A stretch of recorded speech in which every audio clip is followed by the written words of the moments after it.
Hai, Assalamualaikum warahmatullahi wabarakatuh. Hari ini saya nak update ikan yellow santarum yang saya pelihara. Dah sebulan lebih jugalah. Dekat sini tak ada apa-apa pun perubahan, cuma set up tank. Sebelum ni ada banyak kayu-kayu. Saya guna kayu-kayu dekat hiasan tu lah. Tapi hari tu saya ada terlupa bagi makan dia. Sehari je saya lupa bagi makan, lepas tu dia merajuk. Dia nyorok dekat belakang kayu tu, tak keluar-keluar selama 3 hari. Tak makan, tak apa kan. Lepas tu saya ambil keputusan untuk keluarkanlah kayu-kayu tu sikit. Lepas tu saya tukar air. Lepas tukar air tu, Alhamdulillah dia dah mula aktif semula. Dan makan macam biasa. Risau juga kan, 3 hari tu dia tak keluar, dia menyorok belakang kayu tu. Tapi Alhamdulillah okey, dia tak ada apa-apa. Cuma air dia pun macam orang juga, sikit-sikit nak merajuk. Dan sekarang saya nampak perubahan cuma pada dia punya bar. Bar dia Alhamdulillah semakin pekat. Dan adalah kelihatan sikit dia punya cabung kat situ kan. Saya harap nanti dia akan pecah lah jadi bunga.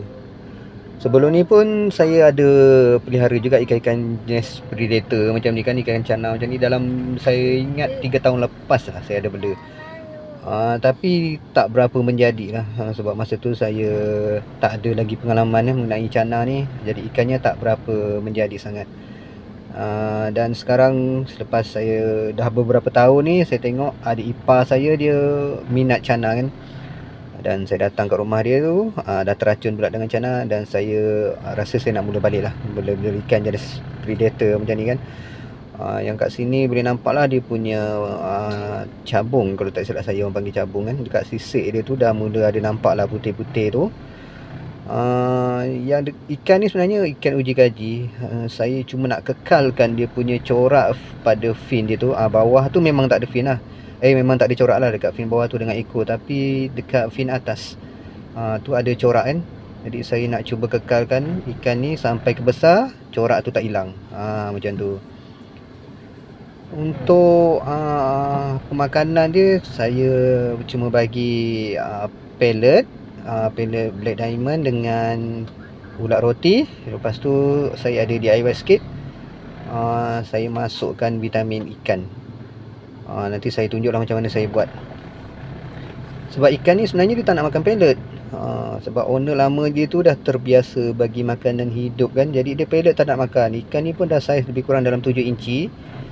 7 inci lah macam tu. Jadi dia dah besar, dia dah tak nak makan pellet. Jadi saya cubalah akalkan sikit kan, DIY makanan dia ni macam mana cara untuk dia makan pellet. Macam tu.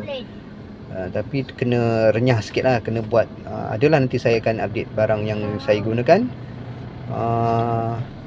untuk ajar dia makan pellet tu. So setakat ini perkembangan dia memang sangat-sangat baik lah, aktif. Lepas tu dah mula respon tangan, respon jari tu semua. Cuma dia tak mangap-mangap lah. Dia tak mangap-mangap. Tapi tak apalah, saya pun tak kisahlah dia mangap ke dia tak mangap ke. Yang penting ikan okey. Dan harapan saya semua itulah, dia punya corak pada fin dia tu tak hilang sampai dia dewasa. Yang sebelum ni saya pelihara, bila dia dah besar dalam satu kaki 30 cm macam tu, corak tu dah hilang. Yang 3 tahun lepas tak silap saya ada pelihara, corak dia hilang. Jadi untuk kali ni saya harap dia kekal lah. Saya cubalah untuk kekalkan dia. Untuk settingan air dia pula, saya pakai air ketapang. Ketapangnya nipis saja. Saya belum pakai ketapang pekat. Sebab daripada pengalaman saya yang lepas tu, saya bedal terus air ketapang pekat, menyebabkan corak pada fin semua tu akan jadi gelap dan lama-lama hilang. Dia macam bocor. Kan ada line-line kuning pada corak tu kan. Saya tak nak line pada corak tu bocor. Kalau bocor je memang ada harapan lah hilang. Saya nak kekalkan dia supaya dia lebih shining. Dia kalau dah macam corak kuning line dia tu dah bertukar menjadi macam cabung, lepas tu dia macam ada shining sikit kan bila kena cahaya, itu insyaAllah dia akan kekal. Biasanya macam tu dia akan kekal lah. Tapi kalau dia pudar atau bocor je, memang tak kekal lah jawabnya. Memang hilang lah. Tapi tak apa, kita tengok juga dia punya bakat pada bunga dia nanti. Saya nak tengok macam mana. Harap-harap menjadilah, mekar lah bunga dia tu kan. Sebab untuk mekarkan bunga dia tu bukannya mudah Daripada pengalaman saya bukannya mudah lah. Setakat keluar cabung je, jangan happy dulu lah. Sebab cabung tu anytime, bila-bila masa dia boleh hilang. Lepas tu yang penting saya nak cuba kekalkan dia punya mental ni supaya tetap terus aktif. Ikan kalau sudah aktif, insyaAllah bunga dia akan mekar. InsyaAllah bunga dia akan mekar. Tapi kalau ikan tak aktif, kejap aktif, kejap-kejap tak aktif, itu boleh menyebabkan cabung atau calon bunga dia tu hilang. Dia akan ikut pudar balik. Lepas tu nak kena buat balik lah. Itu yang makan masa tu. Dan saiz, daripada pengalaman saya, saiz ikan terlalu cepat besar boleh menyebabkan bakat-bakat dia hilang. So tak perlu nak push makan sangat. Dan sebenarnya tak perlu nak puasa. Dia agak-agak korang bagi makan secukupnya sahaja. 2 kali sehari pun dah okey. Yang penting jangan kejar pada saiz lah.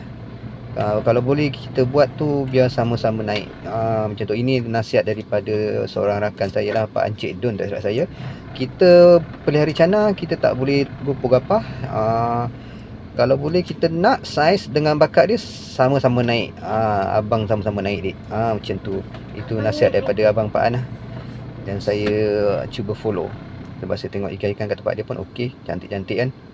Mantap-mantap juga ikan dia. Okey, setakat ini saja video untuk hari ini. Nanti insyaAllah ke depannya nanti saya akan update lagi perkembangan ikan ni. Assalamualaikum warahmatullahi wabarakatuh. Bye bye.